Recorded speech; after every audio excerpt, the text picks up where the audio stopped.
taken quite a step, haven't you? You've given up an engineering apprenticeship to campaign full-time on environmental issues. Yeah, I mean, it was something that I realised that I didn't have any time to waste.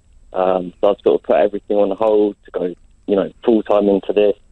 And then if it is something that is fixed, and again, there's not really any solutions that I'm aware of that's going to prevent sort of the collapse of society in the near term. There's things we can try, but we're not even doing the things that we should be trying. So, but why are you so certain that the, quotes, collapse of society is imminent?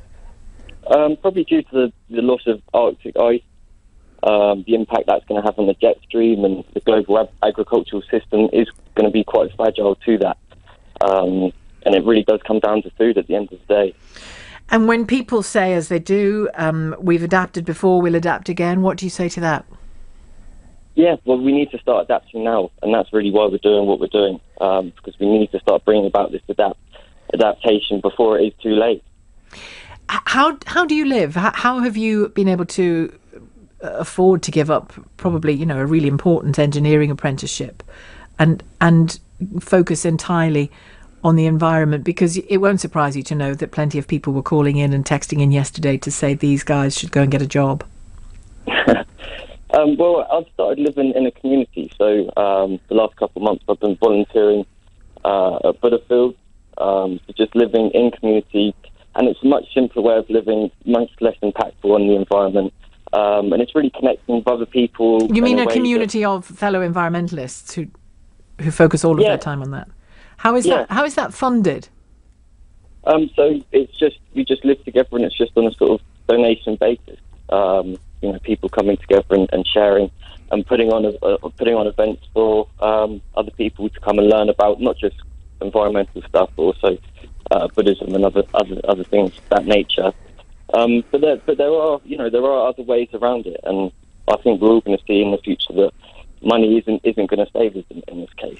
Do you support what he's doing, Jonathan? Absolutely, totally. I'm delighted. I'm so proud of him. And if I could just come in on that point about getting a job. Getting a job is actually just continuing with business as usual with what we're already doing. And business as usual is killing the planet. So what has to be understood is that we need radical systemic structural change. And to what it means to be in a society. Yes, the whole of society really has to change. We need an agricultural revolution. We need to look at the ways... What would that look like?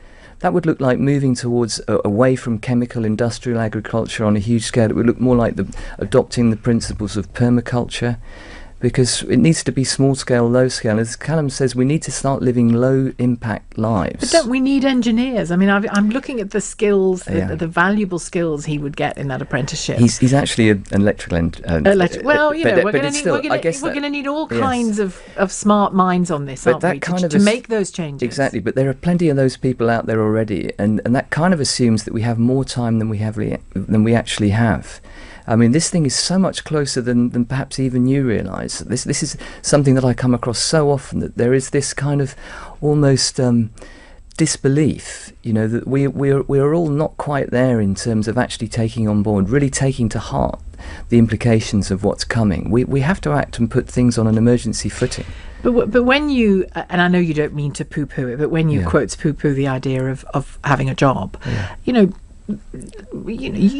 an adult man. Look around you. There are families under pressure. We know that that's all part of the narrative. Actually, that there is absolutely a debate to be had about how we live, how we earn money, how we share money, how we distribute wealth, and all the rest of it.